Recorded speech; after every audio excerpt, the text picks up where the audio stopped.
हमारी जमीन ऐसी हो जाएगी अगर सिर्फ 5 सेकंड्स के लिए ऑक्सीजन गायब हो जाए। सूरज की तबाहकुन शुआओं से बचने वाली ओजोन की तह खत्म हो जाएगी और साहिल समंदर पर लेटे लोग फौरन जिंदा जलकर राख हो जाएंगे। लोहा, तांबा और तमाम धातें ऑक्सीजन के बगैर फौरन से पहले एक दूसरे से जुड़ना शुरू हो जाएंगी। कंक्रीट से बनी तमाम इमारतें लम्हों में जमींबोस हो जाएंगी, क्योंकि सीमेंट, रेत और मिट्टी को सिर्फ ऑक्सीजन ही जोड़ कर रखती है। दिन के वक्त ही आसमान काला स्याह हो जाएगा और इतना अंधेरा छा जाएगा कि कुछ भी दिखाई नहीं देगा। ऑक्सीजन पानी का 1/3 हिस्सा है। जैसे ही ये गायब होगी, दुनिया की तमाम झीलों, दरियाओं और समंदरों का पानी भाप बनकर हवा में उड़ जाएगा।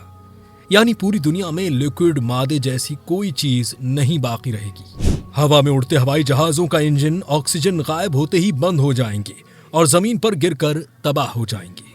सिर्फ इतना ही नहीं, जमीन जिस पर हम चलते हैं उसका 45% हिस्सा ऑक्सीजन से बना हुआ है।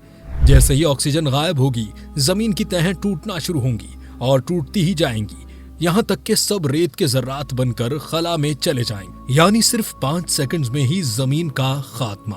अब अगर सिर्फ 5 सेकंड्स के लिए ही ऑक्सीजन अपनी मिकदार से दुगनी हो जाए तो दरख्तों के उगने और फल देने की रफ्तार तेज हो जाएगी। परिंदे ज्यादा लंबी परवाज कर सकेंगे। ज्यादा ऑक्सीजन से हमारे जिस्म के पट्टे ज्यादा मजबूत हो जाएंगे। हम ज्यादा खुश और ज्यादा चालाक हो जाएंगे। लेकिन बिच्छू, सांप, टिड्डे और छिपकलियां सब के सब डायनासोर्स जितने बड़े हो जाएंगे। यानी इंसान का जमीन पर बसना नामुमकिन हो जाएगा। तो अब हमें अल्हम्दुलिल्लाह कहते हुए अल्लाह ताला का शुक्र अदा करना चाहिए, जिसने ऑक्सीजन समेत हर शय में तवाजुन बना रखा है।